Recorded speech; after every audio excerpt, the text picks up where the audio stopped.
લાય મને હાલ દે બરા ઊંડું જો ખીસું તમારું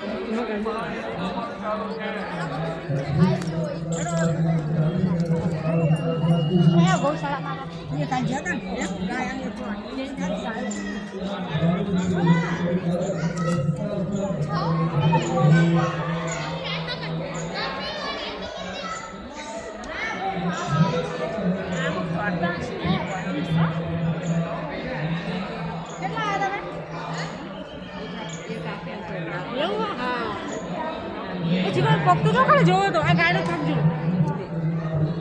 એ તો ગૌશાળામાં તો બધી જાત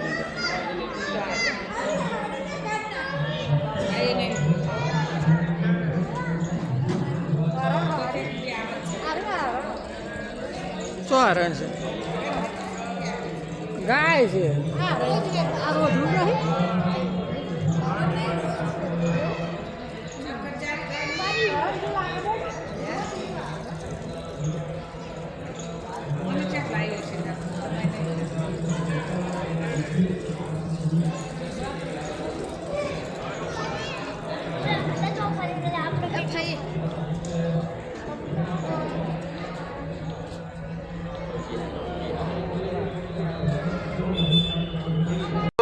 खूब खूब धन्यवाद पावती लेता जाओ माजी પોતાના ઘરેથી પૈસા લાવેલા ખરીદી કરવા માટે પણ અહીં ગૌશાળાની અંદર આવી અને દાન કરી રહ્યા છે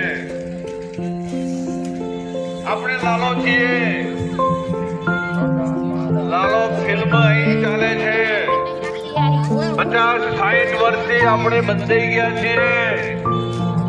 કૃષ્ણ ભગવાન આપણે સહાય કરી અને મુક્તિ અપાવવાના છે. ગાયની પૂંછડી પકડીને વૈતરણી પાર કરવાની છે.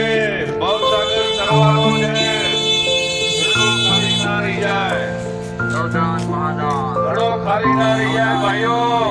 પુણ્યનું પાતું બનતા જાઓ.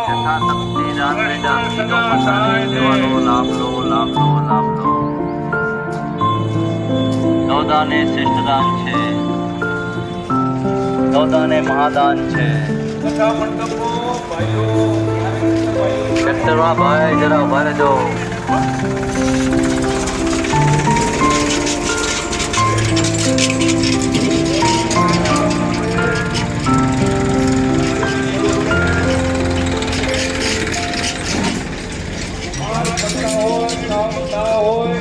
અત્યારે ફ્રી હોય એવા કાર્યકર્તા ભાઈઓ એનો કથા મંડપનો વ્યવસ્થા માટે પહોંચે.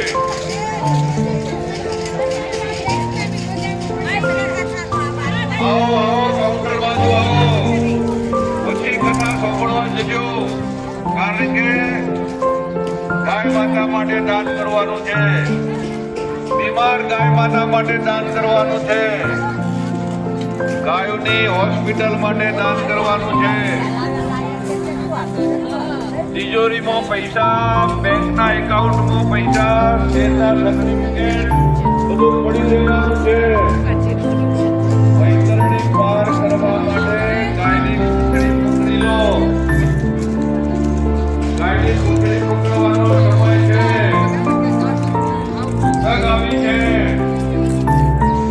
તમારા પાસે જેટલું ભગવાને આપ્યું છે એમાંથી થોડી રકમ ગાયની સારવાર માટે, ગાયની દવા માટે, ગાયને પાટા બાંધવા માટે, ગાયના ઇન્જેક્શન માટે તમારા 500 રૂપિયા.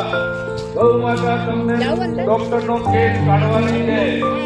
ગૌ માતા તમને દવાખાને મોકલે તો ગૌ માતાની બીમારીઓથી મુક્ત કરાવવા માટે તમે 500,000 રૂપિયાનું દાન કરજો. તો ભગવાન તમારી સહાય કરશે. કૃષ્ણ સદા સહાય છે. લાલો ફીસ ચાલી રહી છે. આજે લાલો શીખવાની છે. આપણે બધા લાલો છીએ. આપણે બધા બંધાઈ ગયા છીએ.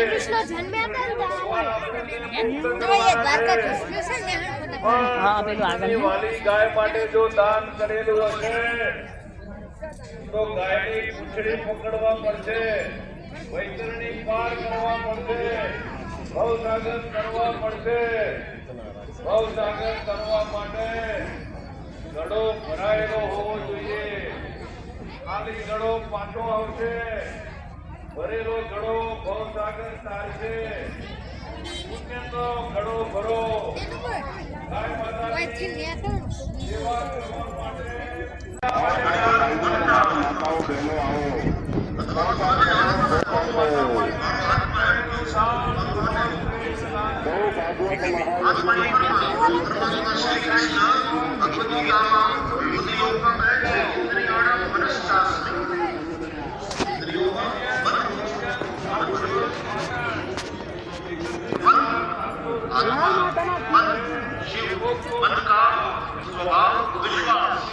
मन आलजी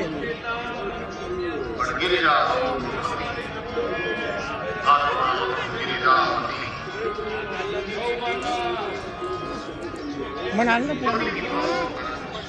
से जाओ खाली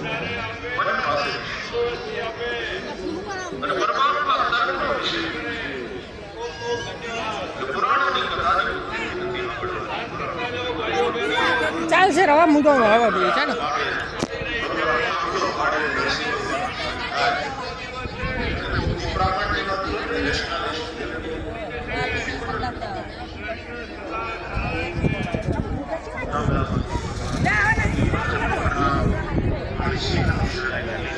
सुखो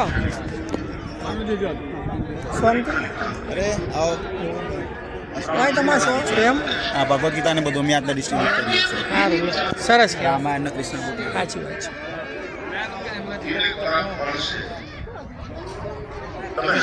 આપણે નવી ડેરી નહીં બની ડેરી એમની પટેલ છે એ શાસ્ત્રો અને સંતોની વાણી 100% સત્ય છે એવી એ વાણીમાં દ્રઢ નિષ્ઠા અને વિનમ્રતા.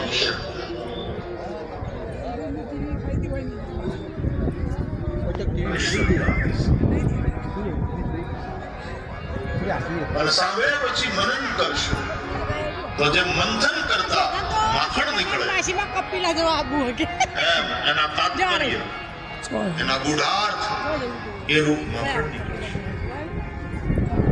અને પછી એ મનન રૂપી માખણને તમે તપસ્યાના તાપ ઉપર ચડાવશો એમાંથી જ્ઞાન રૂપી ઘી અને એ જ્ઞાન રૂપી ઘી એને પછી કોક દિવસ દીવામાં પૂરી સદગુરુની કૃપા થાય ઉપરવાળાની કૃપા થાય અને જો જ્યોત પ્રગટે દીવો પ્રગટે કારણ કે યમે વેશ પ્રવૃત્તે તેન લભ્યા શાસ્ત્ર કહે અને જો એ જ્યોત પ્રગટી અને 8 કોટે દીવા જ્યોત પ્રગટે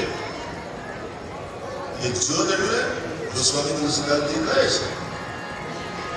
સોહમસ્મિ ઇતિ વૃત્તિ અખંડ સોહમસ્મિ બ્રહ્મૈવાહમ અહમ બ્રહ્માસ્મિ આ જે અનુભૂતિ છે એ જ અખંડ જ્યોત છે અજ્ઞાન રૂપી દીવાની.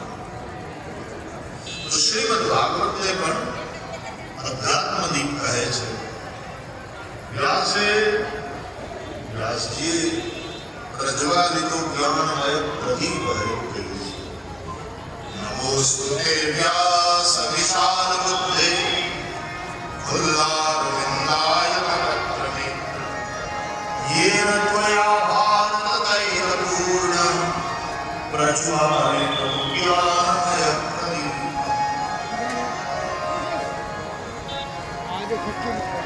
કથાને મનથી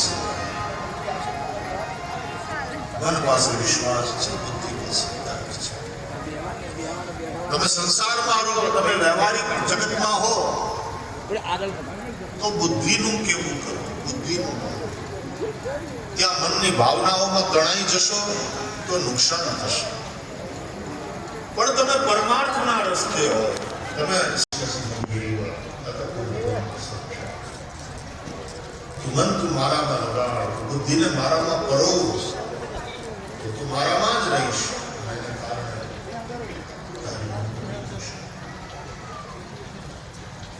બ્રહ્માજીને છીંક આવે અને નાકના હસકોરામાંથી બરાબર પછી તે પૃથ્વીને જળમાંથી પાર કરે. આવી કથા અંત્યોથી લખાણી આપણી દાદીમાની વાર્તાઓ છે. ભાગવત એ સમાધિ ભાષા છે. એનો વાચ્યાર્થ અલગ થાય એનો ગૂઢાર્થ અલગ થાય. તમે વાંચો એ સ્ટોરીઝ એ કથાઓ તમને યાદ રહે પણ એના ગૂઢાર્થ એ કથાઓની પાછળનો સંદેશ શું એ સમજવા માટે આચાર્યો પાસે જવું પડે. ભાગવતના આચાર્ય એટલા માટે તેનું સતત ઘરે બેસીને તે ભાગવત વાંચી શકીએ રામાયણ પુરાણ વાંચી શકીએ પણ પોતે ચડશે. વ્યાસજી પોતે કહે છે કિમ શ્રુતૈઃ બહુભિઃ શાસ્ત્રૈઃ પુરાણૈશ્ચ ભ્રમાવહૈ. આ જંગલ से वाला पुराणों में उसमें यदि भटक गए तो बाहर निकलना मुश्किल हो जाएगा और जितना बुद्धि से रास्ता खोजने की कोशिश करोगे और उलझते चले जाओगे. તો આ નામમાંથી વરા ભગવાન પ્રગટ થયા એનો અર્થ કનેક્શન તો તમે થોડું કહી દો પછી આગળ વધો. વરા ભગવાન જળમાંથી પૃથ્વીને બહાર કાઢવા માટે આવે છે. જે બધી છાશમાંથી માખણ કાઢવાનું બાકી છે અથવા તો માખણમાંથી ઘી થવાનું બાકી છે. સૃષ્ટિનું સર્જન થઈ રહ્યું છે. Creation is going on. આખા યુનિવર્સ આકાશથી વાયુથી તેજથી જળથી પૃથ્વી વરા ભગવાન એ શક્તિ છે અને પરમાત્માની શક્તિ છે જે જળમાંથી પૃથ્વી તત્વ ઘટાડે, જે પૃથ્વી ઉપર આપણે જીવીએ છીએ. આપ સૌ જાણો છો કે આ પ્લાનેટ અર્થ ઉપર, પૃથ્વીના આ ગ્રહ ઉપર 70% કરતા વધારે સરફેસ ઉપર પાણી છે. બાકી જમીન છે. તો એ કાળ હતો, બધે પાણી જ હતું. પહેલા સર્વે પાણી, સંતો ભાઈ પહેલા સર્વે પાણી, આવી સંતવાણી જૂની, એમાં પણ આપણે ગાઈએ છીએ. આ જે ભાગ 30% જેટલો એપ્રોક્સિમેટલી, અને એના ઉપર પણ કેટલાય પહાડો છે. કેટલાય પહાડો એવા છે કે જ્યાં માનવ વસ્તી જ નથી.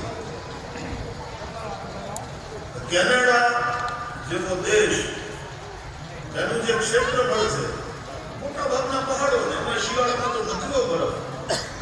ખાલી સાઉથની અમેરિકાથી સાથે લાગેલી જે પટ્ટી છે, થોડા मैदानी इलाका, वहीं पर आबादी है. तो જે પૃથ્વીના પટ ઉપર આબાદી છે, માનવો અને સ્થળચરો છે, એ ભાગ કોણે પાડે?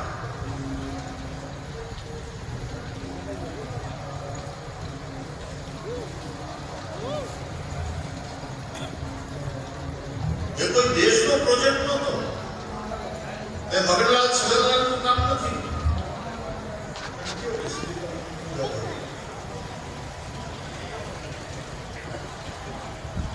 આજે કુંભ મેળા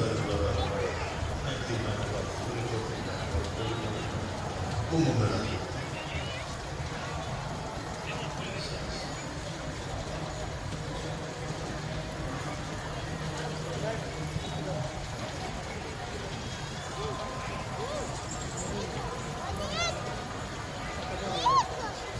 જે પૃથ્વી જળમાંથી બહાર નીકળી છે, એ પરમ શક્તિ, પરમાત્માની શક્તિથી થયું છે, કુદરતની શક્તિથી થયું છે. એ શક્તિને વરા કહે છે. વરા શબ્દનો અર્થ સમજો. વર શ્રેષ્ઠ, દિવસ. એ દિવસ શ્રેષ્ઠ. દી આટા મારશે. આવું હોય ગપ્પા છે. કેતા જીવાના સુખતા જીવા. પણ જો તમે મનથી સાંભળશો, આ સુનમ સાદર મનની પાસે વિશ્વાસ છે. ભક્તિમાં તમે બાળક બનો, કર્મમાં યુવાન બનો, જ્ઞાનમાં વૃદ્ધ બનો. બાળકમાં વિશ્વાસ, ભક્તિ વિશ્વાસ વિના થાય.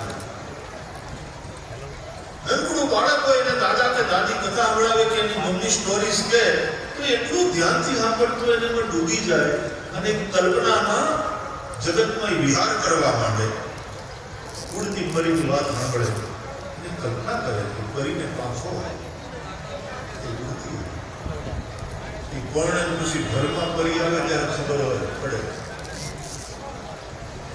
ત્યારે બોલીને બધું લઈ ઉડી જાય. એવી પરી હોય વાળે ચોવીસ સાત કરી વ્યક્તિ નીકળી જાય. પછી એને ખબર પડે, મોટો થાય ને મેળે એ સમજશે કે આ પરી કલ્પનાની વાત છે. પણ એ બાળકનું મન જ્યારે સાંભળતું હોય છે, દાદા દાદી પોતાની મમ્મી પાસે સ્ટોરીઝ સાંભળે, અને છોકરાઓને ઘણાને આદત હોય સુતા કદા સ્ટોરી સાંભળે.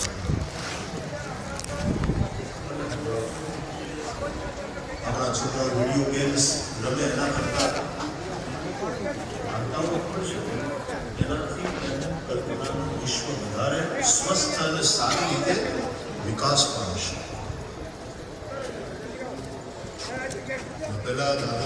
એ ભગવાન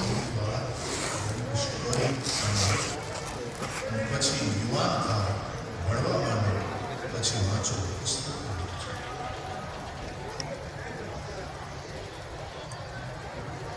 એનાથી માર્ગદર્શન પ્રાપ્ત કરો. સારા પુસ્તકો એ સૌથી શ્રેષ્ઠ મિત્રો છે. वो कभी धोखा नहीं देता ये मित्र. અને બીજા મિત્રોને તો કદાચ ટાઈમ હોય કે ન હોય, પુસ્તકો એવા મિત્ર છે કે એને ટાઈમ જ છે તમારો. જ્યારે તમારા ટાઈમ હોય પુસ્તક નહીં આવે.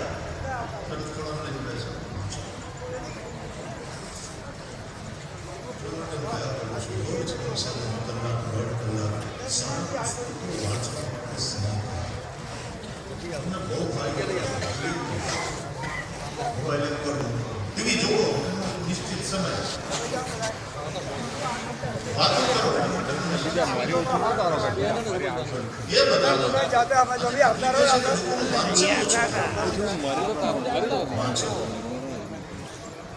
નરેન્દ્રભાઈ મોદીજી જ્યારે ગુજરાતના મુખ્યમંત્રી હતા ત્યારે વાંચે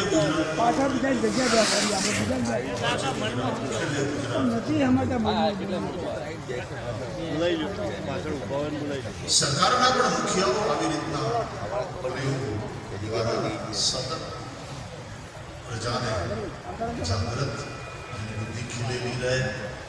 ખેલે ગુજરાત એનું શારીરિક સ્વાસ્થ્ય ઇન્ટરનેશનલ યોગા ડે અને રેગ્યુલર યોગ પ્રેક્ટિસ દ્વારા શરીર અને મન એ બંને સ્વસ્થ રહે, મજબૂત રહે.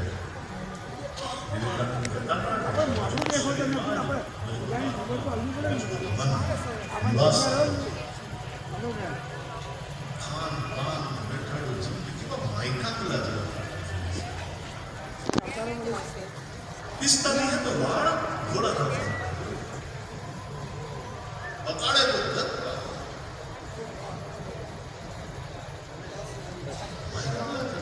शरीर में कोई ताकत नहीं. पटाणा में मम्मियों ने पग दबावता જોઈ છે બાળકો રમી રમી છાકી ઈવડો એ મોટો થયા પછી મમ્મીના પગ દબાવશે કે નહીં ખબર નહીં, માની સેવા કરશે કે નહીં ખબર નહીં. મમ્મી પગ દુખે છે, માં કયા સેવા કરે? શરીર આપણા નકારા ખાય ને કોઈ ફાસ્ટ ફૂડ ખાય એના શરીર કેવા થાય છે? મજબૂત શરીર નહીં, મજબૂત મન.